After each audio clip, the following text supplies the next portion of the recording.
Relieve ആയിട്ടില്ല. ഒരു 2-2.5 മണിക്കൂർ ദൈർഘ്യമുള്ള ഒരു സിനിമ കാണുന്ന ഫീലാണ് ഈ അരമണിക്കൂറിൽ നമ്മൾ കണ്ടത്.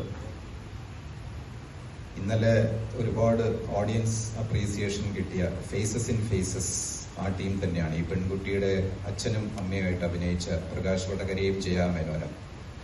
ഇന്നലെ അത് ഹസ്ബൻഡ് ഡയറക്റ്റ് ചെയ്തെങ്കിൽ ഇന്നത് വൈഫ് ഡയറക്റ്റ് ചെയ്തു. ഹസ്ബൻഡ് ചീഫ് അസോസിയേറ്റ്, രണ്ടുപേരും അഭിനയിച്ചിട്ടുണ്ട്. പെൺകുട്ടിയുടെ അമ്മയും അച്ഛനുമായിട്ട് അഭിനയിച്ചത് അവർ രണ്ടുപേരുമാണ്. ഞാൻ ഇന്നലെ ഇവിടെ പറഞ്ഞു, ബഹ്റിനിൽ വളരെ പോപ്പുലറായിട്ടുള്ള 2 ആർട്ടിസ്റ്റുകളാണ്. നിരവധി സിനിമകളിൽ വേഷം ചെയ്തിട്ടുള്ളവരാണ്. ഈ ടീമിന്റെ ഒരു പ്രൊഫഷണൽ അപ്രോച്ച് അത് പറയാതെ തരമില്ല. കാരണം സ്ക്രിപ്റ്റ് വൈസ് ആണെങ്കിലും അത് എക്സിക്യൂട്ട് ചെയ്തിരിക്കുന്ന വിധമാണെങ്കിലും മൈന്യൂട്ടായിട്ടുള്ള ഒരുപാട് കാര്യങ്ങളിൽ ഞാൻ വളരെ വർഷങ്ങളായിട്ട് ഈ സിനിമയിലുണ്ടെങ്കിലും സ്ക്രിപ്റ്റ് വൈസ് ഒരുപാട് ഒരുപാട് സ്ഥലങ്ങൾ എന്നെ വല്ലാതെ ആകർഷിച്ചു. പ്രത്യേകിച്ചും ഈ പെൺകുട്ടിയുടെ അമ്മയുടെ ഓർമ്മകളിൽ നിന്നും മുക്തമാകാൻ വേണ്ടിയിട്ട് ആദ്യത്തെ കാമുകൻ ഈ കടപ്പുറത്തെ വെള്ളം ഇങ്ങനെ കാലുകൊണ്ട് തട്ടിത്തെറിപ്പിച്ചിട്ട് അവരതിൽ നിന്ന് ഡോക്ടറിന്റെ മുമ്പിൽ നിന്നും അതിൽ നിന്ന് മോചിതയാകുന്ന ഒരു സംഭവം. അതുപോലെ തന്നെ ഈ ഹസ്ബൻഡ് ബയോളജിക്കൽ ഫാദർ അല്ല എന്ന് പറയുമ്പോൾ മരണപ്പെട്ട് അത് ഓർമ്മ, അത് ഒരു സ്ക്രിപ്റ്റിലൊരു നല്ല ഒരു മൊമെന്റ് ആയിട്ട് എനിക്ക് തോന്നി.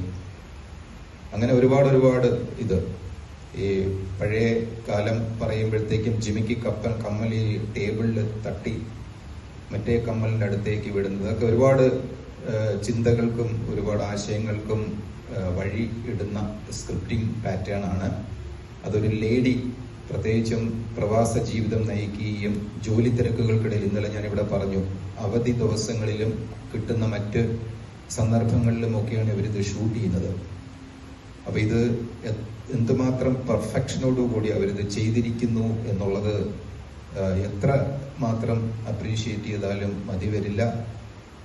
ഈ കപ്പിൾ ജയ മേനോൻ, പ്രകാശ് വടകര രണ്ടുപേരും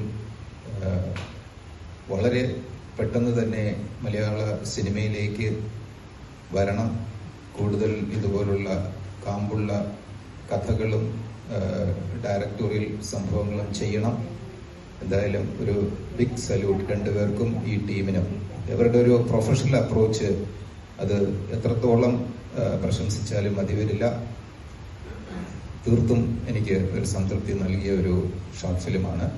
ബാക്കി ഇന്നലെ ഫേസസ് ഇൻ ഫേസസിലെ പ്രധാന വേഷം ചെയ്ത നീതു സംസാരിക്കും. ഒത്തിരി സന്തോഷം ഇങ്ങനെ റിവ്യൂസ് കേൾക്കുന്ന സമയത്ത്. ജയ മേനൻ തന്നെയാണ് ഇതിന്റെ സ്ക്രിപ്റ്റ്. ഫേസസ് ഇൻ ഫേസസിന്റെയും സ്റ്റീൽമേറ്റിന്റെയും രണ്ടിന്റെയും സ്ക്രിപ്റ്റ് ജയ മേനനും പിന്നെ പ്രകാശ് വടകരയായിരുന്നു ഡയറക്ഷൻ. ഇത് ബഹ്റൈനിൽ ഒരു ആന്തോളജി മൂവി ആയിട്ടായിരുന്നു കാണിച്ചിട്ടുണ്ടായിരുന്നു. 4 പടങ്ങൾ ചേർന്നിട്ട്, 4 ഇതുപോലെ ഷോർട്ട് ഫിലിംസ് ചേർന്നിട്ട് ഒരു ആന്തോളജിക്കൽ മൂവി ആയിട്ടായിരുന്നു. GCCയിൽ ആദ്യമായിട്ട് ഇറങ്ങിയ ഒരു ആന്തോളജിക്കൽ മൂവി ആയിരുന്നു. 7 ദിവസം ഹൗസ്ഫുൾ ആയിരുന്നു. 7 ദിവസം ഹൗസ്ഫുൾ ആയിരുന്നു. ആൾക്കാർ ചോദിച്ചുകൊണ്ടിരിക്കുന്നത് ഇനിയും ഉണ്ടോ ഷോസ് എന്ന് ചോദിക്കുകയായിരുന്നു ഞങ്ങളടുത്ത്. അതുപോലെ ഇവിടെ നാട്ടിലാണെങ്കിലും 4 സ്ഥലങ്ങളിൽ 4 ഡിസ്ട്രിക്റ്റിൽ കാണിച്ചിട്ടുണ്ടായിരുന്നു. ട്രിവാൻഡ്രം, കൊച്ചി, കോഴിക്കോട്, എനിക്കൊന്ന് കണ്ണൂരായിരുന്നു, ഒരു സ്ഥലം കൂടെ കാണിച്ചിട്ടുണ്ടായിരുന്നു. അങ്ങനെ 4 ജില്ലകൾ കാണിച്ചു. അവിടെയും ഹൗസ്ഫുൾ ആയിരുന്നു. ഇവിടെ നാട്ടിൽ കാണിച്ചിരുന്ന ഇതേപോലെ സ്റ്റേൽമേറ്റും ഫേസസ് ഇൻ ഫേസസ് ആയിരുന്നു.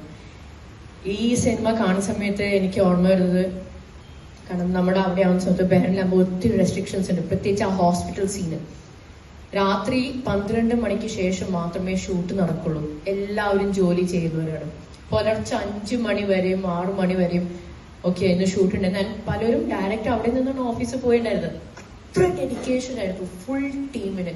ഇതായിരുന്നു ഇത് കാണുന്ന സമയത്ത് എനിക്ക് ഓർമ്മ വരുന്നത്. കാരണം ഹോസ്പിറ്റൽ മെജോറിറ്റി സീൻസും ഹോസ്പിറ്റലായിരുന്ന സമയത്ത് രാത്രി 12 മണിക്ക് കുഞ്ഞു മക്കളുള്ളവരൊക്കെ കിടക്കി ഉറക്കിയതിന് ശേഷം അവർ വരും, ഷൂട്ടിന് വരുന്നു.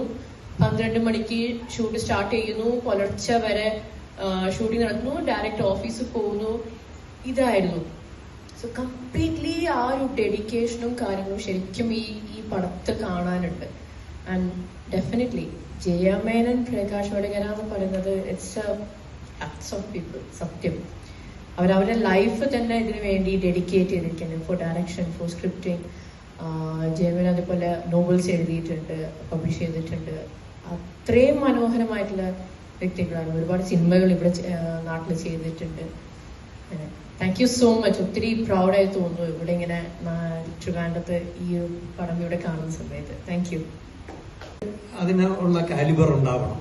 അത് ശ്രീമതി ജയ മേനോനെ നമുക്ക് ആദരിച്ചേ പറ്റൂ. അവരുടെ ഹസ്ബൻഡ് രണ്ടുപേരും, അവര് കഴിഞ്ഞ ദിവസത്തെ അവർക്ക് നമ്മൾ കണ്ടിരുന്നു.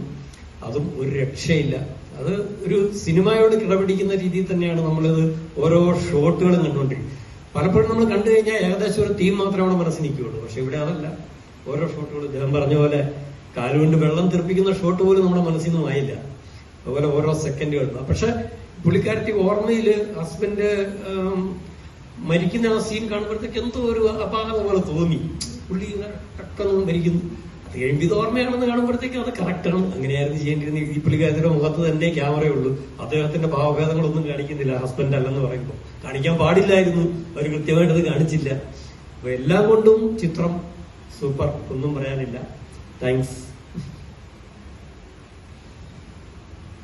നമസ്കാരം. ഇന്നലത്തെ ഷോർട്ട് ഫിലിം കാണാൻ പറ്റിയില്ല. ഇന്ന് ഷോർട്ട് ഫിലിം എന്ന് പറയാൻ പറ്റത്തില്ല, നമ്മളൊരു മൂവി കണ്ടു ഇരുന്ന പോലെ ആയിപ്പോയി.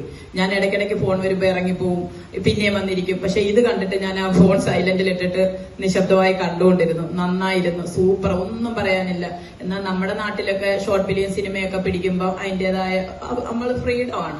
ഇതൊരു അന്യനാട്ടില് ഇത്രയും നന്നായിട്ട് മനോഹരമായിട്ട്, അതുപോലെ എല്ലാവരുടെയും കോസ്റ്റ്യൂമുകള്, അവരുടെ ആ ഒരു നന്നായിരുന്നു. ആ ഹോസ്പിറ്റലാണേലും വീട് ഫ്ലാറ്റ് ആണേലും ഒക്കെ സൂപ്പറായിരുന്നു. ഇവര് മലയാള സിനിമയ്ക്ക് എന്നും ഒരു മുതൽക്കൂട്ടായിരിക്കും. ഇവരെല്ലാം വെള്ളിത്തിരയില് താമസിക്കാതെ എത്തുമെന്നാണ് നമ്മുടെ പ്രതീക്ഷ. പിന്നെ ഏറ്റവും എന്തിനും കൂടെ സപ്പോർട്ടായിട്ട് നിൽക്കുന്ന, നമുക്കൊക്കെ എപ്പോഴും താങ്ങും തണലുമായിട്ട് നിൽക്കുന്ന അജയ് തുണ്ടത്തിൽ സാർ അവരോടൊപ്പം എപ്പോഴും ഉണ്ടെന്ന് നമുക്ക് മനസ്സിലായി. അതുകൊണ്ട് താമസിക്കാതെ അവരൊരു വലിയ മൂവിയായിട്ട് കേരളത്തിൽ വരുമെന്നാണ് നമ്മുടെ പ്രതീക്ഷ. അപ്പൊ നമ്മളെയൊക്കെ ഓർക്കണം.